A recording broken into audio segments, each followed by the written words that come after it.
हनीन कर दिया। लिखो एक सवाल लिखो। If the sum of square of distances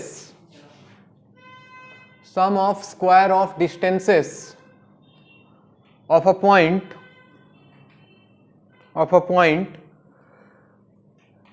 from the coordinate axis is 50, if the sum of square of distances of a point from the coordinate axis is equal to 50, sum of square of distances of a point from the coordinate axis is 50, then find distance of this point from the origin. Find distance of this point from the origin. सवाल लिखे। बोला कोई point है, कोई point मान लो अपनी मर्जी से तुम एक्स वाई जेड, बोला कि इस पॉइंट का कोऑर्डिनेट एक्सिस, जब भी कोऑर्डिनेट एक्सिस वर्ड आए तो पहले सिर्फ एक्स एक्सिस और वाई एक्सिस समझते थे, अब हम लोग एक्स एक्सिस, वाई एक्सिस और जेड एक्सिस तीनों समझेंगे। बोला कि तीनों से इसके डिस्टेंस के स्क्वायर का सम 50 के बराबर है। तो जरा बताओ इसका एक्स एक्सिस से डिस्टेंस कितना होता, इसका एक्स एक्सिस से डिस्टेंस, अरे लास्ट क्लास याद करो यार, under root y square plus z square, इसका स्क्वायर प्लस वाई एक्सिस से डिस्टेंस कितना, under root x square plus z square, इसका स्क्वायर प्लस जेड एक्सिस से डिस्टेंस कितना, under root x square plus y square, इसका square. This value is given 50। Square से root चला गया भाई, तो y square plus z square plus x square plus z square plus x square plus y square, क्या सब 2 times है? तो 2 times x square plus y square plus z square equal to 50। तो x square plus y square plus z square कितना आ गया? 25। हमें निकालना है इसका डिस्टेंस ऑरिजिन से। बताओ जरा ऑरिजिन से इसका डिस्टेंस क्या होता? क्या under root x square plus y square plus z square? तो रूट लगा दो बोथ साइड, तो हमें मिल गया under root x square plus y square plus z square, कितना आ जाता? 5। This is answer, this is distance of the point from the origin.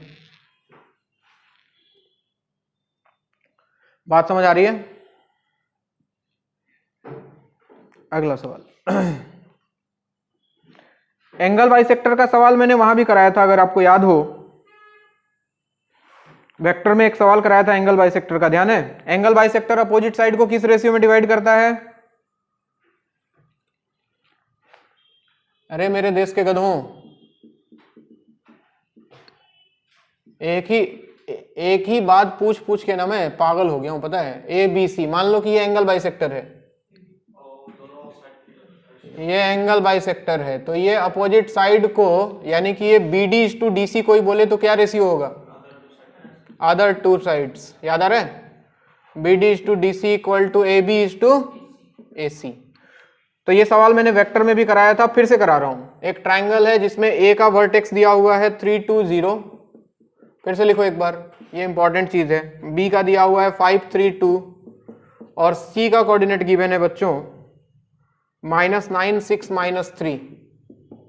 आपको डी का कोऑर्डिनेट निकालना है। Find coordinate of point D, वहां पे था find position vector of point D where AD is an angle bisector, यही सवाल वहां भी था।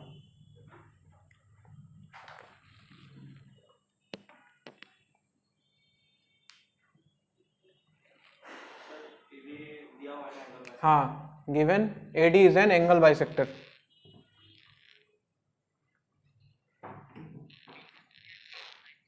हाँ, कोऑर्डिनेट ऑफ बी इज 5 3 2।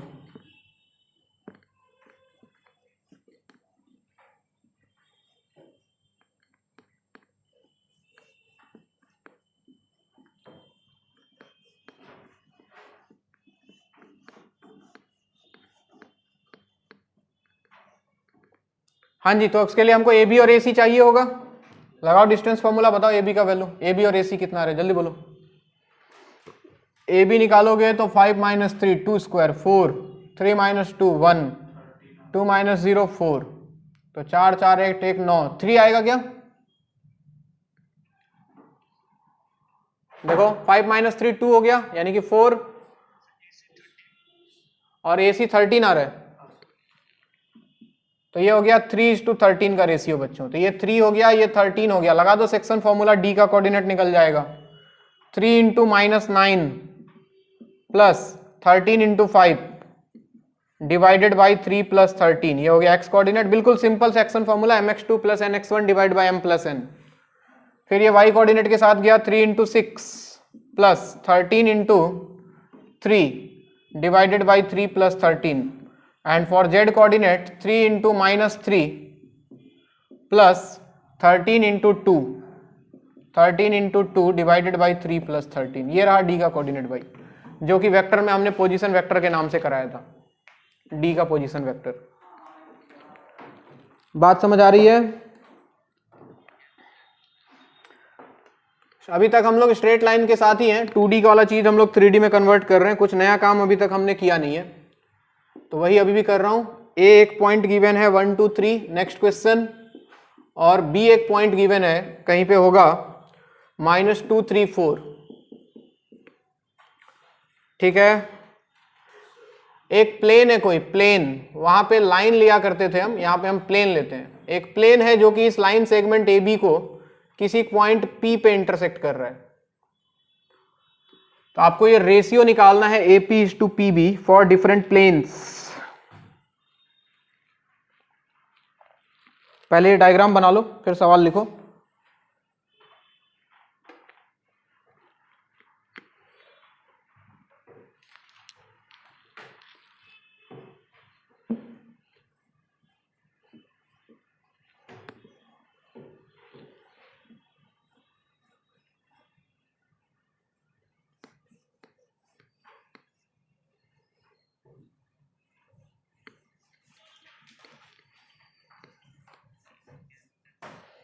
आगे लिखो, फाइंड द रेशियो इन विच,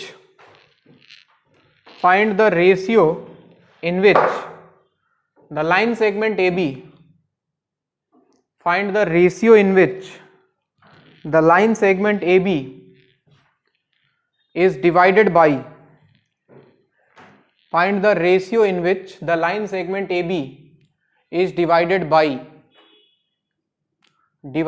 पहला point XY plane, second point YZ plane, third point XZ plane, XY YZ XZ, fourth point by the plane AX plus BY plus CZ plus D equal to 0, AX plus BY plus CZ plus D equal to 0।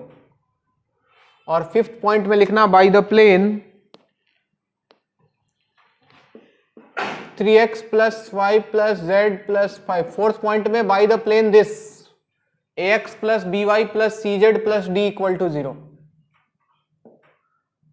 और fifth point में by the plane 3x plus y plus z plus 5 equal to 0। लिख लिए? तो ये planes जो है वो किस रेशियो में डिवाइड कर रहा है वो हमें बताना है। तो बड़ी सिंपल सी कहानी है, स्ट्रेट लाइन अगर आपको थोड़ा बहुत याद हो तो हम इस रेशियो को λ/1 मान लिया करते थे।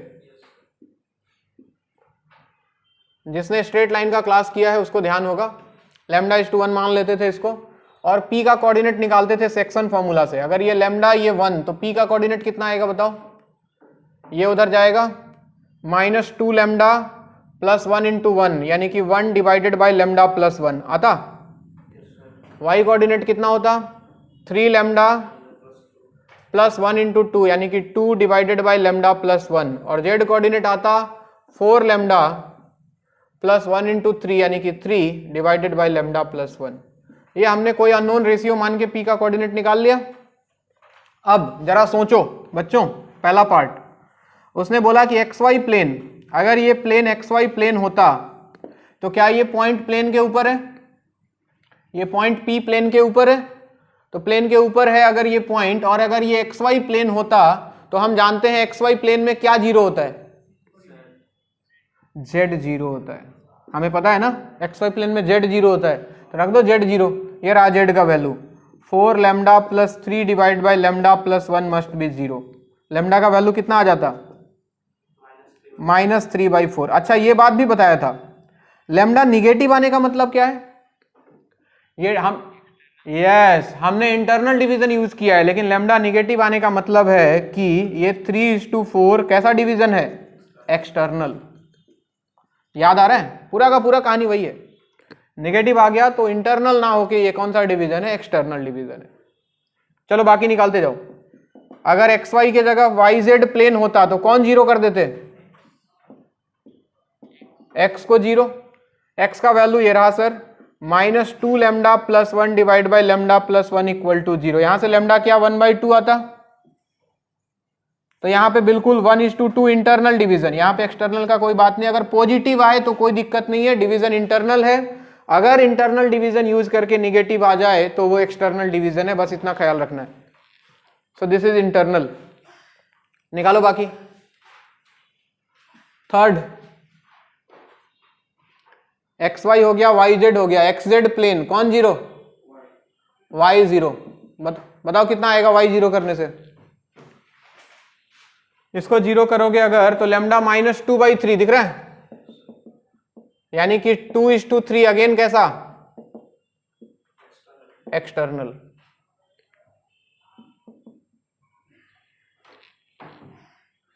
अच्छा अगर ऐसे कोई जनरल इक्वेशन दे दे तो उसके लिए बताया था फॉर्मूला, किसी को याद है?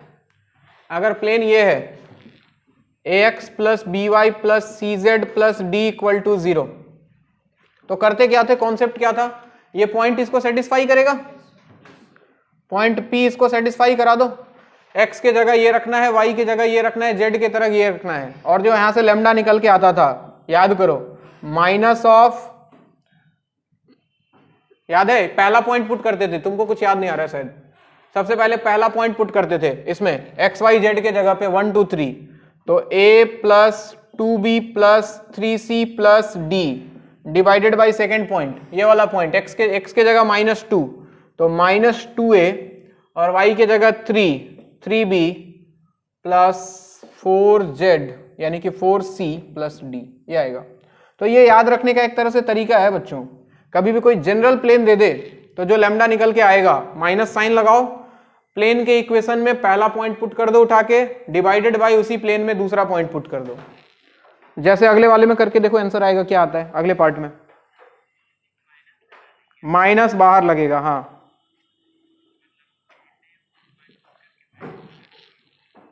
एक माइनस बाहर लगा देना है, ठीक है। उसके बाद एक बार न्यूमरेटर में पहला पॉइंट और डिनोमिनेटर में दूसरा पॉइंट एक्स वाई जेड की जगह पे, बस इतना ही करना है। करके देखो उस वाले में, अगले वाले में कितना आ रहा है बताओ लैम्डा,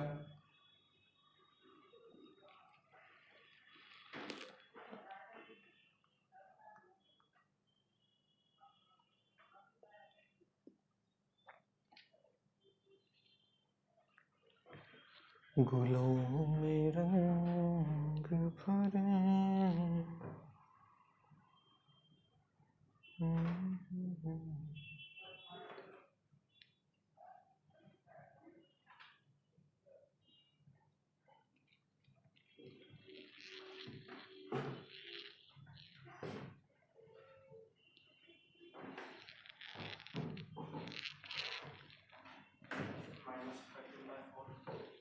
-13/4 तो नहीं आना चाहिए था। हाँ जी, लैम्डा आएगा इसमें माइनस ऑफ, देखो पहला पॉइंट इसमें पुट करो, इक्वेशन है 3x plus y plus z plus 5, x के जगह 1, y के जगह 2, z के जगह 3, तो 3 plus 2 plus 1 2 3 plus 5 divided by x के जगह -2, तो ये हो गया -6 प्लस 3 और z की जगह 4 प्लस 5, यही ना। तो ऊपर आ रहा है 13 और नीचे देखो आ रहा है 6, ये आ रहा है क्या, यानी कि 13:6 कैसा, एक्सटर्नल डिवीजन। वैसे ही बच्चों सेंट्रॉइड ऑफ ट्रायंगल भी निकलता है x1 plus x2 plus x3/3, y1 plus y2 plus y3/3, z1 plus z2 plus z3/3। Same कहानी। तो हम अभी तक इसको 2D के साथ रिलेट कर रहे हैं बस, अभी 3D का अपना कुछ हमने स्टार्ट किया नहीं है। अब स्टार्ट करते हैं, असली चैप्टर यहां से स्टार्ट होता है।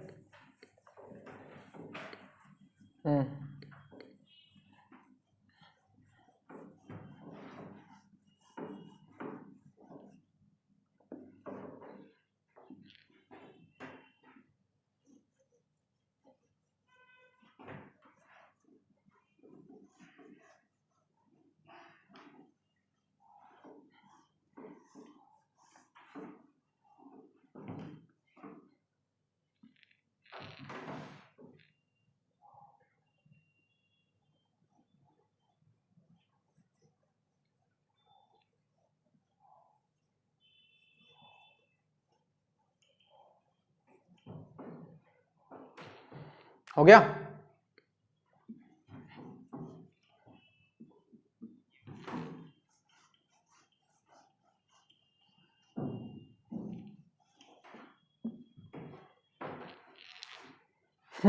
चलिए यहां से स्टार्ट होता है आपका main chapter, direction of a line.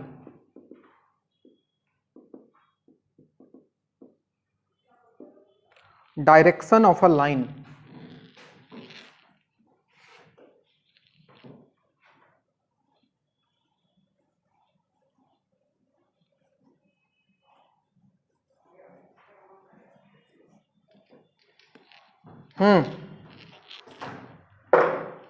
देखो भाई, कोई भी लाइन है हवा में, ध्यान से सुनो, डायरेक्शन ऑफ लाइन होता क्या है तो बहुत सिंपल चीज वैसे तो, x axis, y axis, z axis, ये ओरिजिन है। कोई लाइन है हवा में, मान लो कि ये लाइन है कोई, ये लाइन जो है इसका कोई डायरेक्शन ले लो, ज्यादा बेहतर है। मान लो कि ये पॉइंट P है, इसका कोऑर्डिनेट एक्स वाई जेड है, ऐसे सोचो। ये लाइन OP जो है एक्स एक्सिस के साथ, मान लो एक्स एक्सिस के पॉजिटिव डायरेक्शन के साथ एंगल बनाता है अल्फा। ये लाइन वाई एक्सिस के पॉजिटिव डायरेक्शन के साथ एंगल बना रहा है बीटा, और ये लाइन जेड एक्सिस के पॉजिटिव डायरेक्शन के साथ एंगल बना रहा है कितना, गामा। कितना एंगल बना रहा है, गामा। तो ये जो अल्फा बीटा गामा का कॉस, ये गामा इतना बड़ा नहीं दिख रहा है, ये लाइन हवा में है ना एक्चुअली, फील कर रहे हो, x axis, y axis, z axis, ये लाइन कुछ ऐसे है। तो ये अल्फा है, वाई एक्सिस के साथ बीटा है, और जेड एक्सिस के साथ गामा है। तो मैं 2D में दिखा रहा हूं तो डायग्राम ऐसा है, फील कर लेना।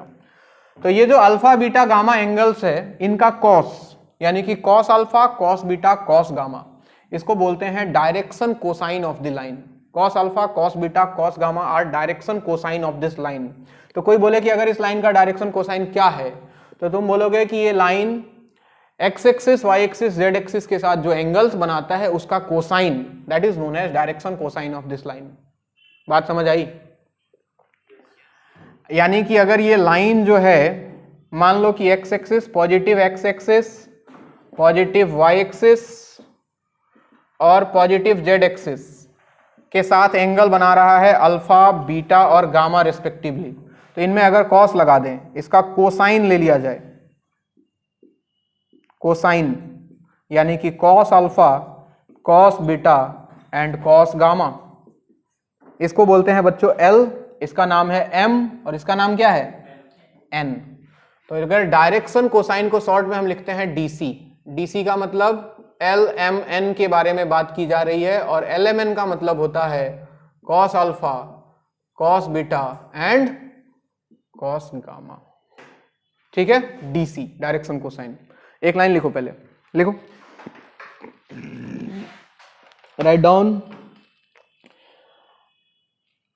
हेडिंग लगाना है आपको डायरेक्शन कोसाइन। सबसे पहले डायरेक्शन ऑफ लाइन में पहला हेडिंग लगेगा direction cosine, DIRECTION, direction cosine, short में DC। इसके अंदर कहानी लिख रहे हैं हम, DC, इसमें लिखो, these are the cosine of the angles, these are the cosine of the angles made by a line, these are the cosine of the angles made by a line with positive direction of coordinate axis, with positive direction of coordinate axis, these are the cosine of the angles made by a line with positive direction of coordinate axis, generally denoted by LMN, ये bracket में LMN बना लो, diagram वाइग्राम बना लो। यहां पे alpha beta व gamma का value जो है 0 से पाई तक लाई करता है, 0 से 180 के बीच में, 0 इंक्लूडेड 180 नॉट इंक्लूडेड। अभी वेक्टर के साथ रिलेट करेंगे तो एक्चुअल कहानी समझ में आएगा कि हो क्या रहा है।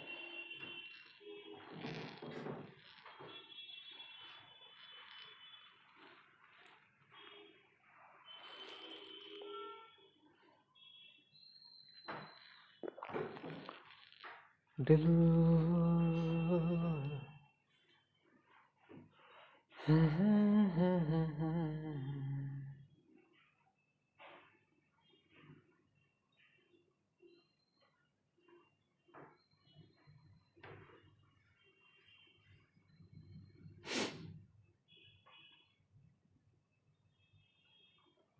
हो गया।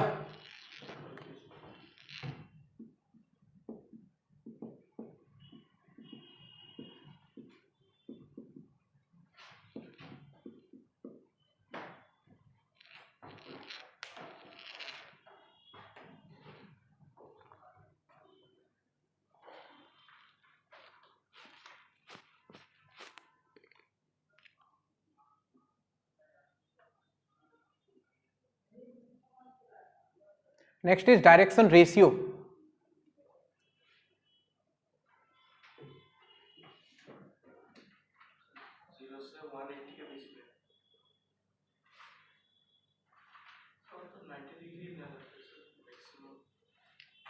क्यों 90 डिग्री रहेगी? ये एक्स एक्सिस, ये लाइन देख, 0 0 1 1 90 90 90 180। हाँ जी, डायरेक्शन रेशियो क्या होता है बच्चों? बहुत सिंपल तरीके से हमको समझना है कि डायरेक्शन कोसाइन का रेशियो है ये। डायरेक्शन कोसाइन LMN निकला, LMN, इसको किसी कांस्टेंट से तीनों को मल्टीप्लाई कर दो, जैसे 2 से मल्टीप्लाई कर दिया तो 2L 2M 2N, इसका नाम हो गया डायरेक्शन रेशियो। 3 से मल्टीप्लाई कर दिया तीनों को, 3L 3M 3N, ये बन गया डायरेक्शन रेशियो। इसको 5 से डिवाइड कर दिया, L/5 M/5 N/5, बन गया डायरेक्शन रेशियो। बात समझ में आ रही है मैं क्या बोलना चाह रहा हूं? डायरेक्शन रेशियो क्या है? डायरेक्शन कोसाइन का रेशियो है, यानी कि किसी लाइन के डायरेक्शन कोसाइन को किसी कांस्टेंट से या तो तीनों को मल्टीप्लाई कर दो या तो तीनों को डिवाइड कर दो, जो नया सेट मिलेगा उनको बोलते हैं डायरेक्शन रेशियो। तो एक बात तो तय है, डायरेक्शन रेशियो क्या बहुत सारा हो सकता है, लेकिन डायरेक्शन कोसाइन एक ही होता है। डायरेक्शन कोसाइन एक ही होता है, लेकिन डायरेक्शन रेशियो बहुत सारा हो सकता है। क्या डायरेक्शन कोसाइन भी डायरेक्शन रेशियो है अगर इसको 1 से मल्टीप्लाई कर दूं? बात समझ में आ रहा है? तो इसमें एक लाइन लिख लो, this are the ratio of direction cosines, this are the ratio of direction cosines, this are the ratio of direction cosines, generally denoted by dr equal to bracket में ABC, स्मॉल ABC इसका symbol use करेंगे हम, उसका LMN, इसका ABC। तो condition ये होता है कि L/A equal to M/B equal to N/C must be some constant lambda, या फिर यूं बोल दो कि L equal to A lambda, M equal to B lambda, N equal to C lambda, यानी कि इनका रेशियो हमेशा कांस्टेंट आना चाहिए। L/A M/B N/C must be equal to lambda. ठीक है, डायरेक्शन कोसाइन भी डायरेक्शन रेशियो होता है, लेकिन हर डायरेक्शन रेशियो डायरेक्शन कोसाइन नहीं हो सकता है। बात समझ में आ रही है? नीचे एक लाइन चाहो तो लिख लो, अभी मत लिखो, रुक जाओ, मैं तुमको पहले थोड़ा और फील दिलाता हूं, अभी फील नहीं आया है अच्छी तरह से, थोड़ा और फील दिलाने की कोशिश करता हूं, फिर बताता हूं। हेडिंग लगाओ, direction ratio and direction cosine of a position vector.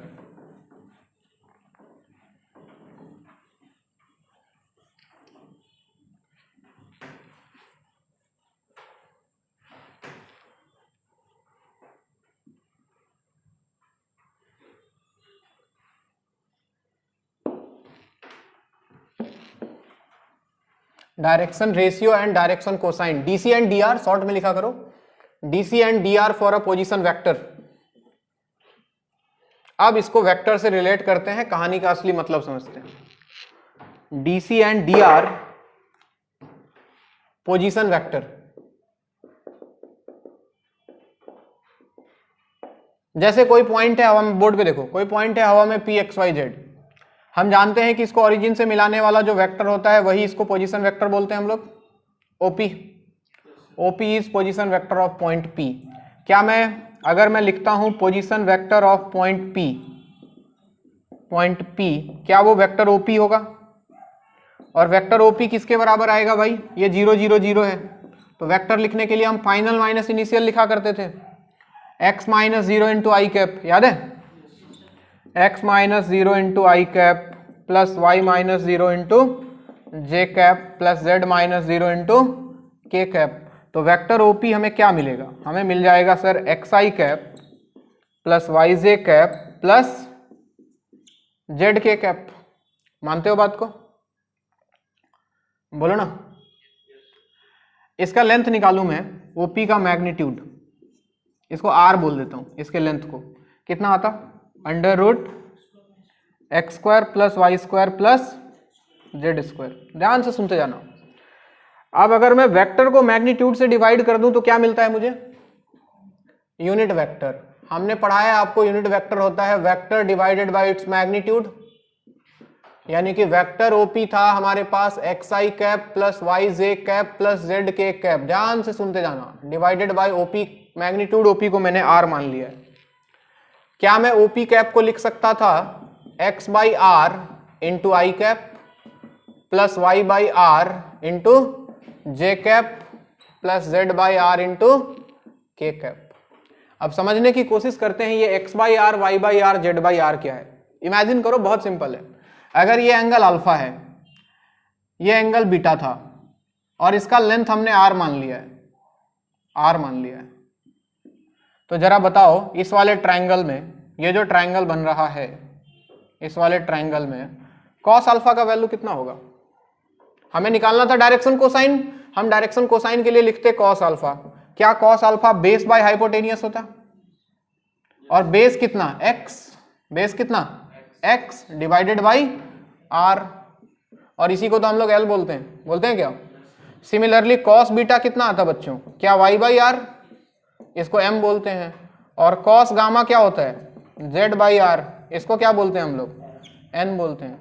और ध्यान से देखो, अगर तो इस यूनिट वेक्टर में जो आई जे के का कोफिशिएंट है, क्या वही एल एम एन है?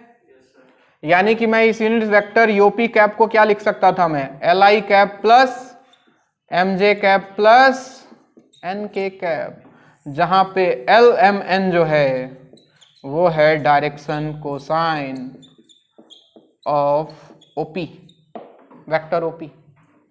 यहां से एक बात तो समझ में आ गई। क्या समझ में आ गई? बस क्या समझ में आया सर? कि अगर किसी भी वेक्टर के अलोंग यूनिट वेक्टर लिख दिया जाए, उस यूनिट वेक्टर में जो आई जे के का कोफिशिएंट होता है वही कौन होता है? डायरेक्शन रेशियो, डायरेक्शन कोसाइन होता है। सही बात? अच्छा, तो सर डायरेक्शन रेशियो को कैसे डिफाइन करोगे? ये देखो, वेक्टर ओपी हमने पहले निकाला था। वेक्टर ओपी कितना है भाई? X i cap plus y j cap plus z k cap. अब जरा ध्यान से सोचो, हमने देखा एल एम एन का value x by r, y by r, z by r, है ना? हमने देखा एल एम एन। क्या देखा हमने एल एम एन के बारे में? X by r, y by r और जेड बाई आर। अब सोचो इसको आर से मल्टीप्लाई कर दूं, सबको अगर आर से मल्टीप्लाई कर देता तो क्या मुझे एक्स वाई जेड मिलता? क्या मैं इसको एबीसी बोल सकता हूं?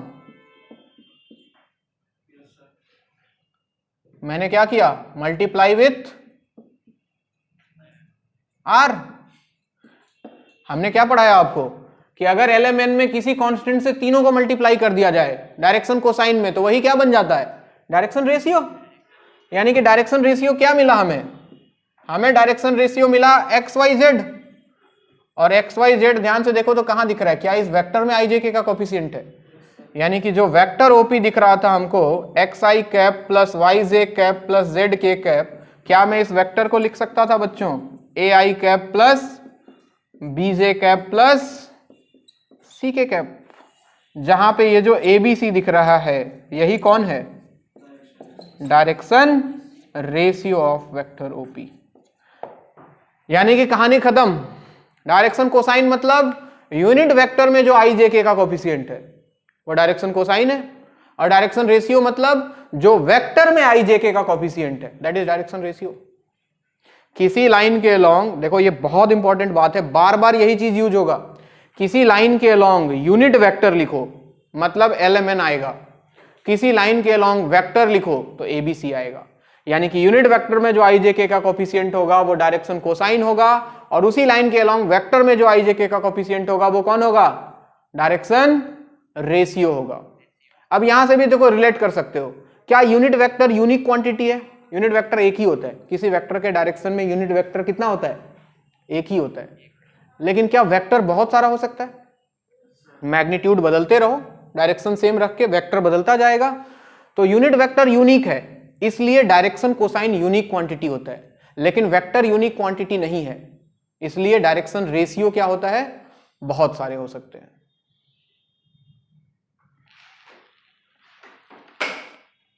लिखो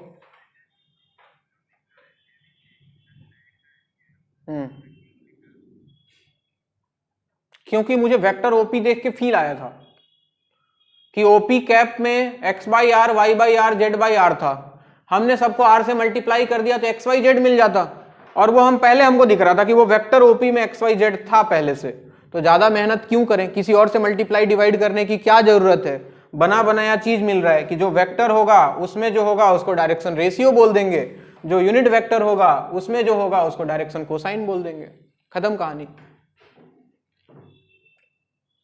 ठीक है कि नहीं? लिख लो इसको, मैं लिखा देता हूं इसमें एक दो बातें। तो सारा खेल वेक्टर और यूनिट वेक्टर का है बच्चों। वेक्टर में डायरेक्शन रेशियो मिलेगा, यूनिट वेक्टर में डायरेक्शन कोसाइन मिलेगा, बस इतनी सी बात है, फिर अंधेरी रात है।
हम्म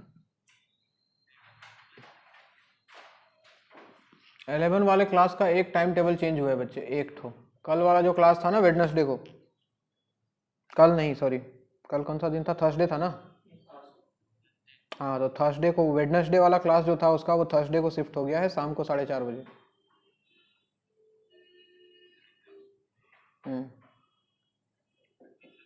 बाकी सब सेम है। हाँ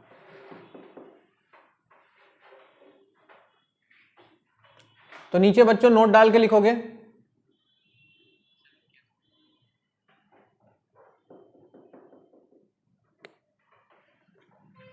थ्री डी पढ़ रहे हैं हम लोग, 3D के बाद प्रोबेबिलिटी, प्रोबेबिलिटी के बाद डिटर्मिनेंट मैट्रिक्स, 12th का सिलेबस खत्म। इनवर्स हो गया इनवर्स पढ़ा दिया। हाँ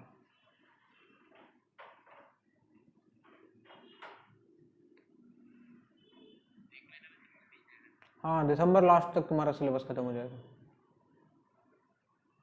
दिसंबर के बाद तुम लोग आजाद हो, घर छोड़ के भाग सकते हो, शादी ब्याह कर सकते हो अपना अपना अपनी मर्जी से। लिखो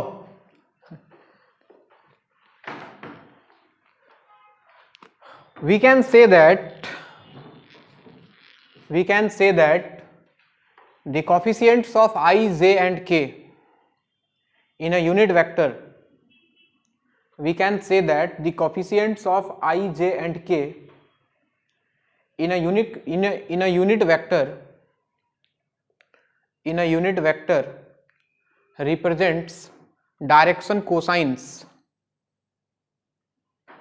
Coefficients of I, j and k in a unit vector represents direction cosines, and the coefficients of I, j, k in a vector, the coefficients of I, j and k in a vector, coefficients of I, j and k in a vector represents direction ratios. Direction ratio, line change करके लिख लो, direction cosines are unique for a given line. Direction cosines are unique for a given line while the direction ratios are not unique. Direction ratios are not unique for a given line. यानी कि किसी एक line का हजारों direction ratio हो सकता है, but direction cosine एक ही होगा. Direction ratios are not unique for a given line. आई बात समझ में? अब पोजीशन वेक्टर की जगह बच्चों डिस्प्लेसमेंट वेक्टर ले लें तो कहानी में कोई फर्क नहीं पड़ेगा. डिस्प्लेसमेंट वेक्टर मतलब एक पॉइंट हो A x1 y1 z1 और दूसरा पॉइंट हो B x2 y2 z2 और तुमको बोले कि इस वेक्टर AB का डायरेक्शन कोसाइन और डायरेक्शन रेशियो बताओ. तो बड़ी सिंपल सी बात, सबसे पहले तुम लिखो वेक्टर AB. लिख सकते हो क्या? अरे लिख सकते हो. कितना? x2 minus x1 into i cap plus y2 minus y1 into j cap plus z2 minus z1 into k cap. तो ये लिखा हमने वेक्टर. तो वेक्टर में जो आई जे के का कॉफिशिएंट है वो क्या रिप्रेजेंट कर रहा है? Direction ratio. क्या रिप्रेजेंट कर रहा है? Direction ratio. किसके बराबर होगा? कुछ नहीं, बहुत simple, x2 minus x1 y2 minus y1 and z2 minus z1, यानी कि इनके कोऑर्डिनेट का डिफरेंस. बिल्कुल सिंपल, ये बन गया डायरेक्शन रेशियो. डायरेक्शन कोसाइन निकालने के लिए क्या यूनिट वेक्टर निकालना होगा? तो हम सबसे पहले निकालेंगे इसका मैग्नीट्यूड. इसको अगर r नाम दे दूं, r मैग्नीट्यूड निकालना सबको आता है. Under root x2 minus x1 whole square plus y2 minus y1 whole square plus z2 minus z1 whole square. तो हम निकालेंगे AB कैप बच्चों, यूनिट वेक्टर. क्या लिखूं? r से डिवाइड कर दो तो x2 minus x1 divided by r into i cap plus y2 minus y1 divided by r into j cap plus z2 minus z1 divided by r into k cap. और इस unit vector में जो आई जे के का coefficient है वही क्या है? क्या है? Direction cosine LMN. LMN का वैल्यू कितना? x2 minus x1 divided by r, y2 minus y1 by r, z2 minus z1 by. क्या मेरी बात समझ में आ रही है सबको? देखो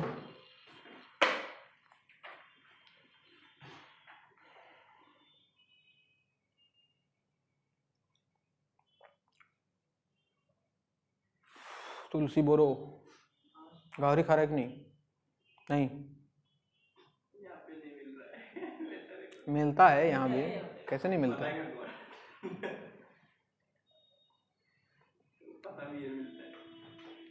इन लोगों के घर में गया हूँ तो एक दो बोरो लोग के घर में कभी गया था तो उन लोग सुखा सुखा के रखता है, ड्राई बना के.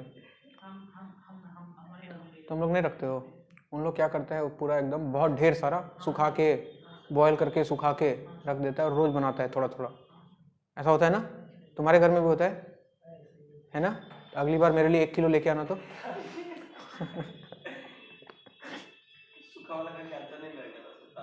नहीं खाते हैं, मैंने सूखा वाला यहाँ नहीं मिलता है गुवाहाटी में, ये लोग गाँव में रखता है घर में.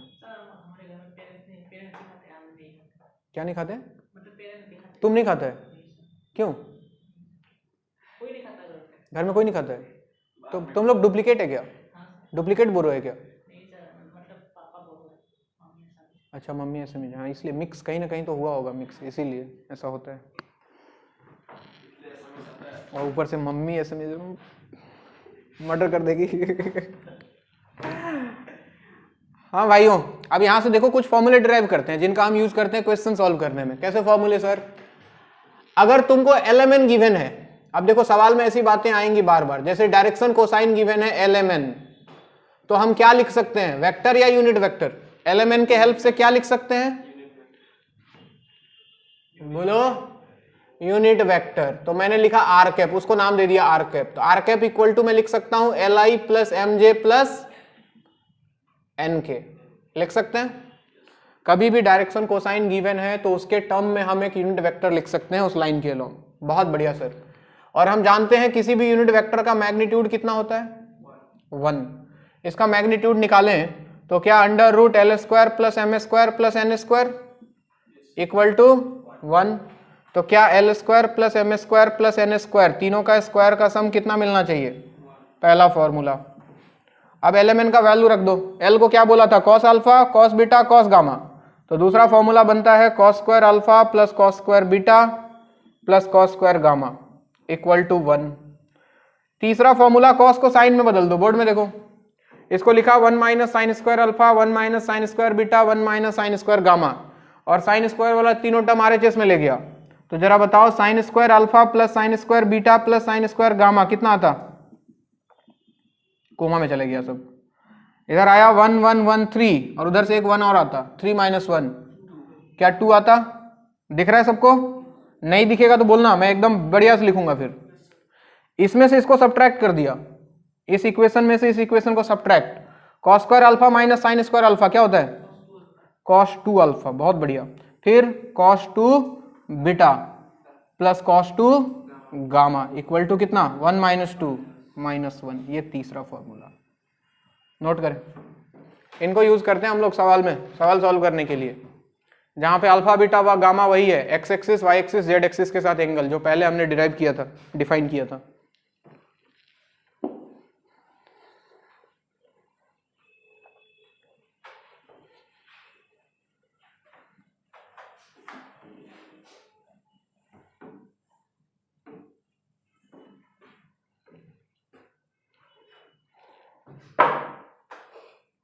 तेरी राह तकी।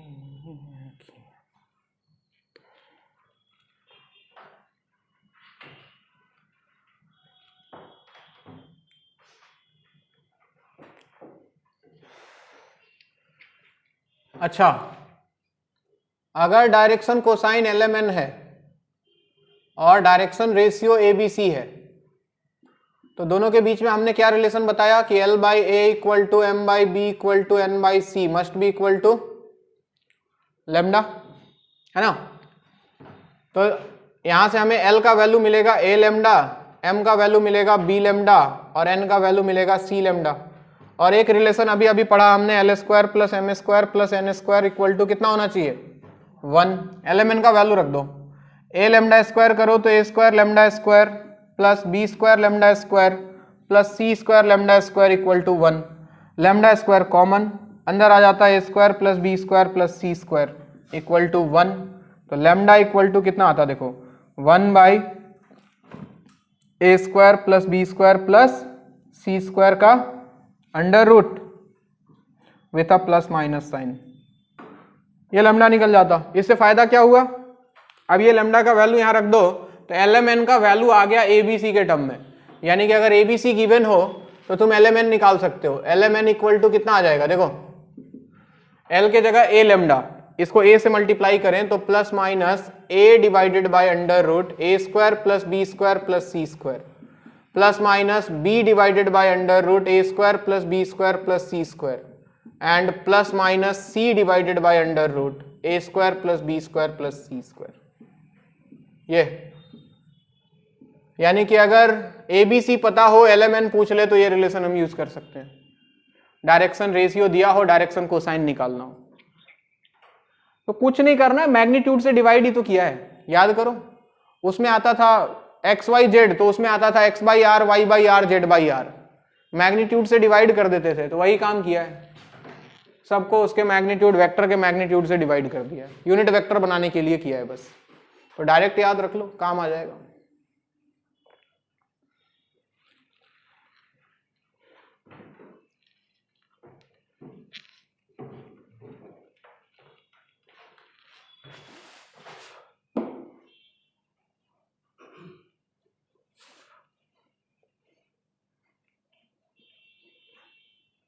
भागो रूम्बा।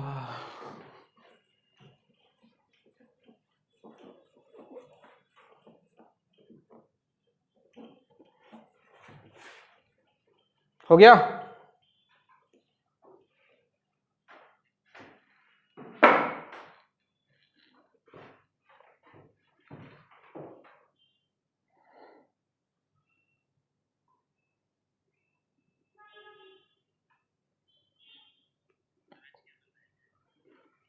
आज बनाया था चिकन और पालक, पालक का साग और चिकन मिक्स करके, अब बढ़िया बनाया था भाई, मजा आ गया। मतलब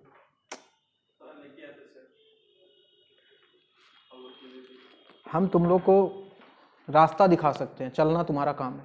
हमने बोल दिया कि पालक का साग और चिकन हमने बनाया, तब तुमको बनाना है तो बनाओ।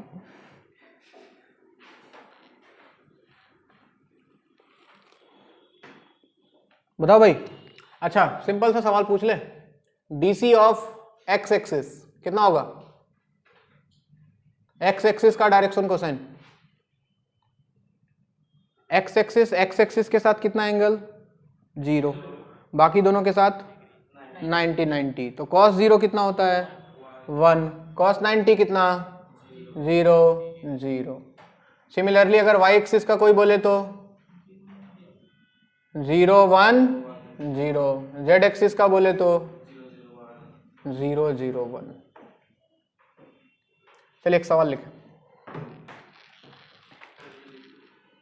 हाँ लिख लो, तुम्हारे लिए।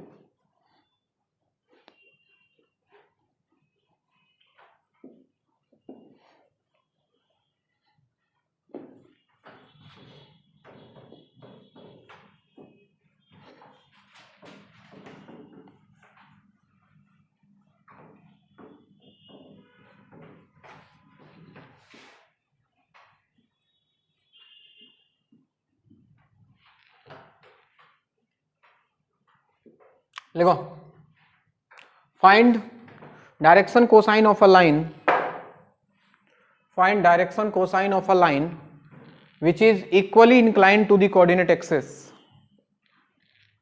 Find direction cosine of a line which is equally inclined with the coordinate axis. Equally inclined with the coordinate axis. एक लाइन कोऑर्डिनेट एक्सिस के साथ इक्वली इंक्लाइंड है, उसका डायरेक्शन कोसाइन क्या होगा? इक्वली इंक्लाइंड मतलब क्या? अल्फा बीटा गामा तीनों बराबर है? 45 मत बोलो, वो 2D सिस्टम में होता है, एक्स एक्सिस और वाई एक्सिस के साथ 45 45, इसमें 45 नहीं होता है बच्चे, कंफ्यूज ना हो कृपया। हमें बस इतना पता है कि अल्फा बीटा गामा क्या है? इक्वल है, ठीक है। तो हमने रिलेशन पढ़ा cos square alpha plus cos square beta plus cos square gamma must be equal to 1, सबके जगह अल्फा रख दो, तो ये बन जाएगा 3 cos square alpha equal to 1, यानी कि cos square alpha equal to कितना? 1/3, कॉस अल्फा कितना? 1/√3 with a plus minus sign. अब 1/√3 का एंगल कितना होता है पता नहीं, कुछ आएगा निकल के देखना अल्फा का वैल्यू। तो एक चीज पता लग गया कि कॉस अल्फा हो चाहे कॉस बीटा हो चाहे कॉस गामा हो, वैल्यू होगा इनका प्लस माइनस 1/√3, यानी कि L equal to M equal to N equal to plus minus 1/√3। तो इसका जो डायरेक्शन कोसाइन होता है बच्चों, याद रखना है आपको आज के बाद, plus minus 1/√3 plus minus 1/√3 plus minus 1/√3, plus plus plus एक डायरेक्शन लाइन का, माइनस माइनस माइनस दूसरा direction, opposite direction.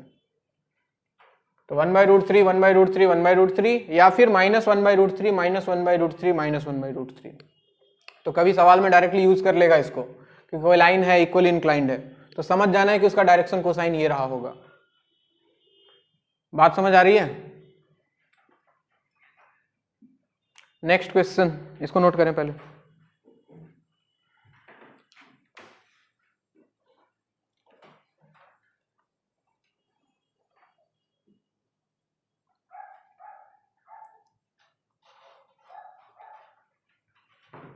Alpha equal to 60 degree, beta equal to 120 degree, तो गामा बताना है।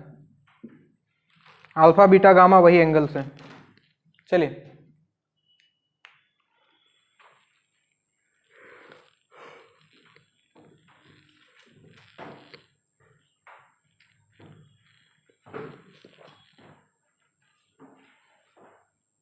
लगाओ cos square alpha, cos square beta, cos square gamma.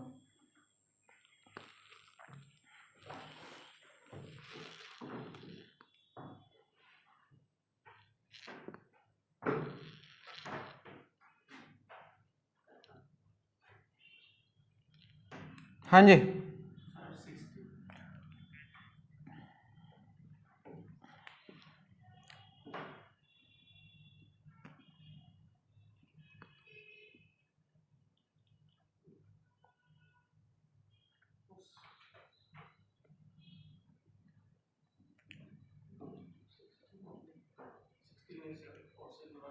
है मेरा zero कैसे आएगा?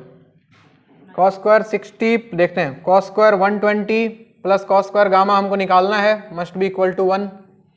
कॉस 60 हाफ होता है क्या? तो हाफ स्क्वायर 1/4। कॉस 120 कितना होता है? माइनस हाफ स्क्वायर, ये भी 1/4 plus cos square gamma equal to 1। तो cos square gamma equal to 1 minus 1/4 minus 1/4, क्या 1/2? तो कॉस गामा कितना? प्लस माइनस 1/√2, प्लस देख लो ना, माइनस तो समझ में आ जाएगा। गामा का वैल्यू अगर 1/√2 हुआ तो क्या 45 डिग्री?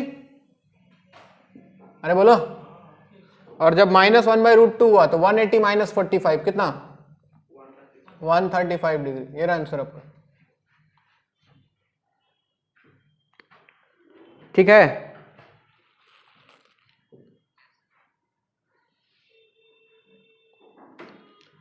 अगला सवाल में alpha plus beta equal to 90 degree given है, आपको गामा बताना है।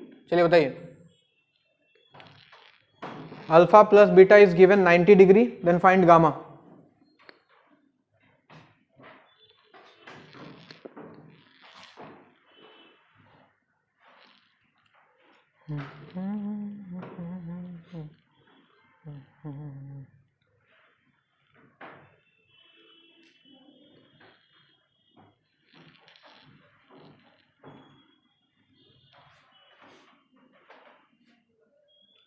अरे ऐसे देखो मत, अप्लाई करो वही फॉर्मूला फिर से।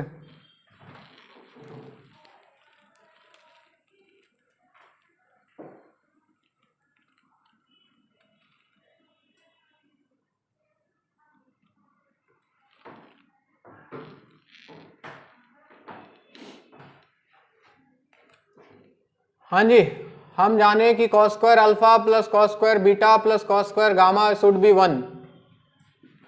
बीटा को रिप्लेस कर दो अल्फा के टर्म में, देखते हैं।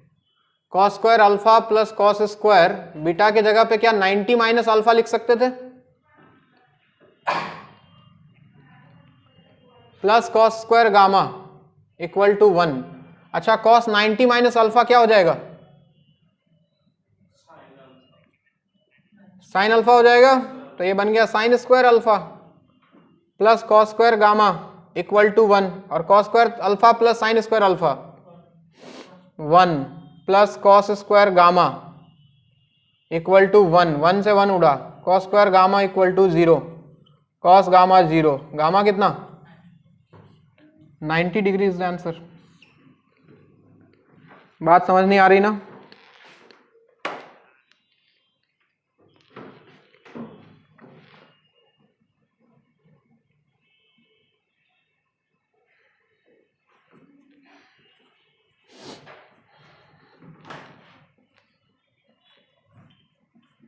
आज कितना तारीख है? 27, 28, 29, 30। 30 का मंथ है कि 31 का? 30 का होगा। तो ये महीना तो गया।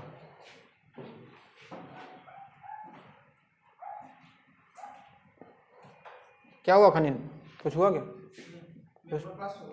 और हो गया, वाह। चलो जी एक और सवाल। कोई नहीं, टेंशन मत लो, मैं ज़्यादा नहीं पढ़ाऊंगा, मैं ज़्यादा नहीं पढ़ाता हूँ। देखो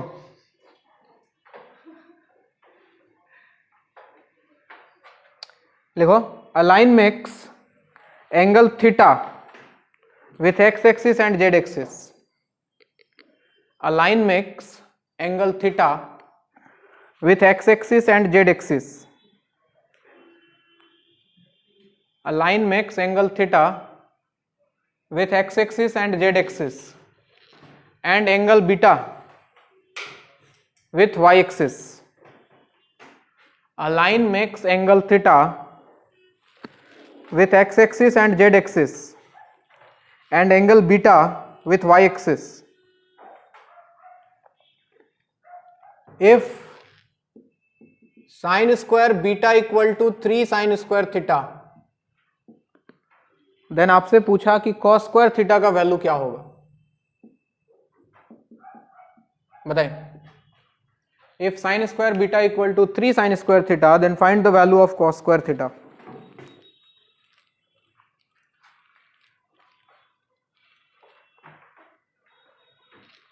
है प्यार तो कई दफा किया,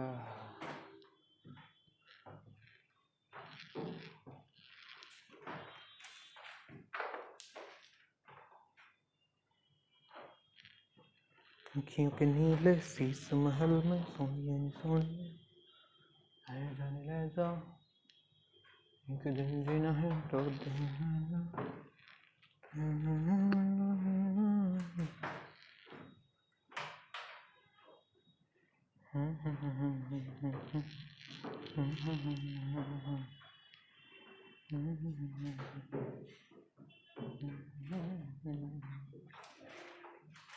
A line makes angle theta with x axis and z axis. Angle theta with x axis and z axis and angle beta with y axis. और उसके बाद का कहानी बोर्ड पे है। If sin square beta equal to 3 sin square theta, then cos square theta का value बताना है।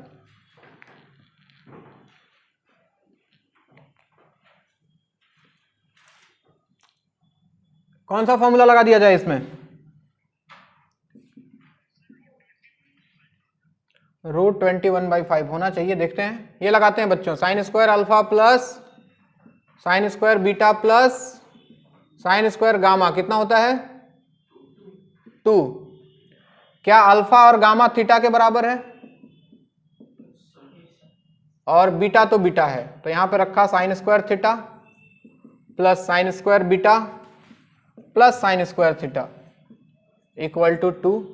ये हो गया 2 साइन स्क्वायर थीटा, और साइन स्क्वायर बीटा किसके बराबर दिया है भाई? 3 साइन स्क्वायर थीटा के, इक्वल टू 2। तो टोटल हो गया बच्चों 5 sine square theta equal to 2 sine square theta कितना? 2/5। तो कॉस स्क्वायर थीटा कितना? क्या 1 माइनस साइन स्क्वायर थीटा? बोलते नहीं, तो 1 माइनस 2/5। आंसर कितना?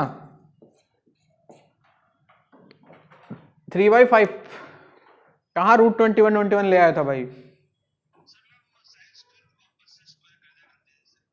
अच्छा, दिस इज आंसर 3/5।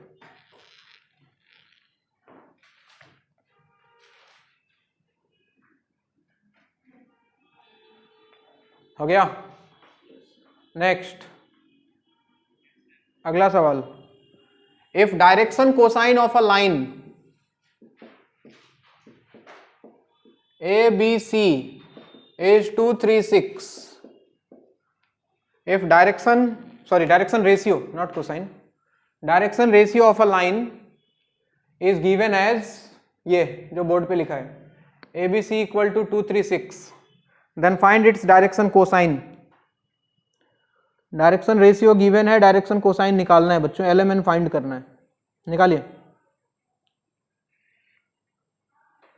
खोलो खोलो दरवाजे पर्दे करो किनारे, खूटे में बंधी है हवा मिल के छोड़ाओ सारे। आ जाओ पतंग लेके अपने ही रंग लेके, आसमां का सामियाना आज है हमें सजाना। हो क्यों इस कदर हैरान तो। हाँ सही है बच्चे, विथ प्लस माइनस साइन। बढ़िया। हमने पढ़ लिया सर, फॉर्मूला होता है एलएमएन का plus minus 2 divided by under root 2 square 4 3 square 9 6 square 36, यही था ना। फिर plus minus 3 divided by same कहानी, plus minus 6 divided by same कहानी, और ये 49 आ रहा है, 49 का रूट 7 होता है बच्चों। तो plus minus 2/7 plus minus 3/7 plus minus 6/7। ख्याल रहे कि प्लस प्लस प्लस एक डायरेक्शन को इंडिकेट करेगा, तो माइनस माइनस माइनस उसके अपोजिट वाले को। ठीक है, इस डायरेक्शन का डायरेक्शन कोसाइन होगा 2/7 3/7 6/7, तो उसके अपोजिट वाले का होगा -2/7 -3/7 -6/7। कोई दिक्कत किसी को यहां तक? हमने प्लेटफॉर्म तैयार कर लिया है 3D का, वेक्टर हम पढ़ चुके हैं। अब इसके बाद हमको दो चीजें पढ़नी है, एक लाइन, यानी कि अब हमको स्ट्रेट लाइन पढ़ना है वापस से, वो 3D में पढ़ना है। हमने जो स्ट्रेट लाइन पढ़ा था उसका इसके साथ कोई रिलेशन नहीं है, बिल्कुल बिल्कुल भी रिलेशन नहीं है। तो हम लोग पढ़ने वाले हैं स्ट्रेट लाइन, और उसके बाद हम लोग पढ़ेंगे प्लेन, और उसके बाद हम दोनों को ले जाके मिला देंगे, लाइन और प्लेन, यही है आपके सिलेबस में। तो कहानी स्टार्ट करेंगे स्ट्रेट लाइन से, आज नहीं करेंगे, नेक्स्ट क्लास करेंगे।